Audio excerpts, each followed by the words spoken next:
साहोवाच यदूर्ध्वं याज्ञवल्क्य दिवः यदवाक् पृथिव्या यदन्तरा द्यावा पृथिवी इमे यद्भूतञ्च भवच्च भविष्यच्च एतत् आचक्षते कस्मिन् च ओतञ्च प्रोतञ्चेति அதே சப்தத்தை எடுத்துனுட்டா எதில் உண்டையும் பாவுமாக கோக்கப்பட்டிருக்கிறது எங்கிருந்து அவ சொல்லியிருக்கணும் பிரம்மாவனுடைய சத்தியலோகம் வரைக்கும் சொல்லிட்டீரே சத்தியலோகம் எதில் கோக்கப்பட்டிருக்குன்னு சொல்லணும் இல்லையோ அவ அப்படி கேட்கவே இல்லை இப்போ அந்த கேள்வி அப்படியே விட்டுட்டா நமக்கும் ஒருத்தருக்கு எது கேட்டுன்னு வரைச்சே பிடிக்கலேன்னு தோன்றதோ அதை கொஞ்சமான கேள்வியான மாற்றிக்கணும் இந்த சாமர்த்தியமாக நமக்கு வேணும் இல்லையோ ஏன்னா அதை கேட்டால் அவர் பிடிக்கலேன்னு தெரியுது வேணும்னு அதையே திருப்பி திருப்பி சொல்லிண்டா நான் வேண்டான்னு கற்ற மாட்டாரா அதனால் அதை அப்படியே விட்டுட்டு நம்ம இதை நான் திருப்பி சொல்கிறேன் உங்களுக்கு புரியவே இல்லையே சொல்லவே சொல்லாதீங்க அது உங்களுக்கு புரியறாப்பில் எனக்கு சொல்ல தெரியல போல் இருக்கு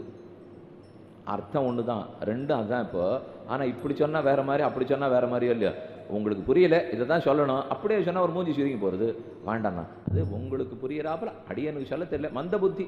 அதனால் எனக்கு சொல்ல தெரியலன்னு சொல்லிக்கணும் அதை போல் அவள் கேட்குறாப்போ பூமிக்கு கீழே இருக்கிறது ஆகாயத்துக்கு மேலே இருக்கிறது ஆகாயத்துக்கும் பூமிக்கும் நடுவில் இருக்கிறது இது எல்லாம் எதில் கோக்கப்பட்டிருக்கிறதுன்னு அவள்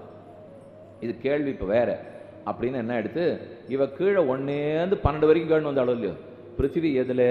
தண்ணீரிலே தண்ணீர் வாயுவிலே வாயு ஆகாசத்திலே அதுக்கப்புறம் கந்தர்வ லோகத்திலே அதுக்கப்புறம் சந்திரலோகத்தில் சூரியலோகத்தில் சந்திரலோகத்தில் நட்சத்திர லோகத்தில் அதுக்கப்புறம் தக்ஷ பிரஜாபதி லோகத்தில் பிரம்மா சத்தியலோகத்தில் வந்ததோ இல்லையோ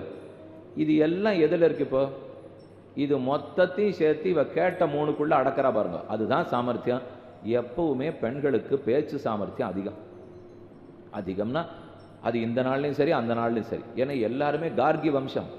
கார்கியினுடைய வழித்தோன்றர்கள் தானே அதனால அவ்வளவு நன்னா கேட்டிருக்கா அவன் மாத்திரா இப்போ நான் கீழே 10-15 கேள்வி கேட்டேன் இது இத்தனையும் சேர்த்து சொல்றேன் இப்போ பூமிக்கு கீழ் உள்ளவை எதேதோ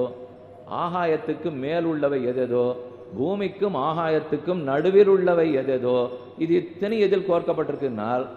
மொத்தமே இப்போ அதை தாண்டி இருக்கிறதெல்லாம் கோத்தாகணும் இதை சொன்ன உடனே கீழேந்து சொன்ன எல்லா கேள்வியும் சேர்த்துனுட்டாப்போ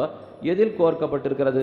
அவர் பதில் சொல்ல போறார் சொல்லுகிறேன் கஸ்மிஞ்ச ஓதஞ்ச புரோதஞ்சேதி சகோவாச்ச யதூர்த்வங்கார்கி திவோ யதவாக் பிருத்திவ்யா யதந்தராத்யாவா பிருத்திவி இமே யத் பூதஞ்ச பவச்ச பவிஷ்யச்சேச்சாச்சக்ஷத ஆகாசே ததோச்சந்த புரோதஞ்சேதி அதுவா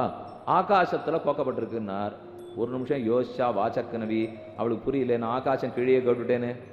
நான் கேட்ட 12 கேள்விகளுக்குள்ள ஆகாசம் இருந்ததே அதெல்லாம் தாண்டி சத்தியலோகம் வரைக்கும் வந்துட்டோமேனால் இல்லை அந்த ஆகாசத்தை நான் சொல்லலை ஆகாசம்னு சொல்றது அவிபக்தமாக இருக்கக்கூடிய மூல பிரகிருதியை கூறுகிறேன் பிரம்மாவனுடைய சத்தியலோகமும் எதில் கோக்கப்பட்டிருக்கும் பிரகிருதி மண்டலத்தில் கோக்கப்பட்டிருக்கும் அதைத்தான் அவ்வியாகிருத ஆகாசத்தை கூறுகிறார் இந்த இடவழிங்கிற ஆகாசத்தை அவர் சொல்லலை கிழியே சொன்னேனே அதுக்கு மேலே 7 மூடிகள் இருக்கு அதில் 7வது மூடி தான் பிரகிருதி அந்த பிரகிருத்தியில இது அத்தனையும் கோர்க்கப்பட்டிருக்கிறது பிரகிருதி முழுக்க சத்தம் ரஜஸ் தமஸ் இருக்கும் கண்ணன் கீதையில சொல்றார் சத்தம் ரஜஸ்தமீதி குணாக பிரகிருதி சம்பவாக சத்வமும் ரஜஸும் தமஸும் பிரகிருத்தியிலேருந்து உண்டானவை அதனால தான் நமக்கு ஆபத்தே பிரகிருத்தியிலேருந்து தானே பஞ்சபூதங்கள் உருவாயிருக்கு பஞ்சபூதங்களால தானே நம்ம உடம்பு பண்ணப்பட்டிருக்கு அதனால இந்த உடம்பு முழுக்க சத்வம் ரஜஸ் தமஸ் மூலப்பொருள்ல என்ன குணம் இருக்கோ அது பண்ணப்பட்ட பொருள்ல வருமா இல்லையா மண்ணு நல்லா பச்சை வர்ணத்தில் மண் குடம் மண்ணா சிவப்பா இருக்குமா பச்சையா இருக்குமா பச்சை மண்ணில் பண்ணால் பச்சையாக தான் இருக்கும் நீல மண்ணில் பண்ணால் நீளமாக இருக்கும் வேஷ்டி நூல் வேஷ்டியை நெஞ்சிட்டு ஒரு சுவாமி சொன்னார் இது எவ்வளவு 8000 ரூபான்னா நூல் வேஷ்டி வச்சுன்னு 8000 ரூபாங்கிறேன் அது பட்டு வேஷ்டி வேலை இல்லையோண்ணா இதான் பட்டு வேட்டினார் அது எப்படி நூலை போட்டு நெஞ்சா பட்டு வேட்டி வருமாண்ணா நூலால் நெய்ந்தா நூல் வேட்டி வரும் பட்டால் நெய்ந்தா பட்டு வேட்டி வரும் பிரகிருத்தியில் என்ன குணம் இருக்கோ அதால் நெஞ்சா அதுதானே உடம்புக்கு வரும் பிரகிருதி முழுக்க சத்தம் ரஜஸ் தமசு அதனால நம்ம உடம்பு முழுக்க சத்தம் ரஜஸ் தமசு இதுலேருந்து வெளியில் வர்றதுக்கு தான் பட்டு இருக்கும் ஆனால் ஆத்மாவுக்கு சத்தமும் கிடையாது ரஜஸும் கிடையாது தமசும் கிடையாது அவர் இந்த முக்குணம் அற்றவர் குணாதீதன்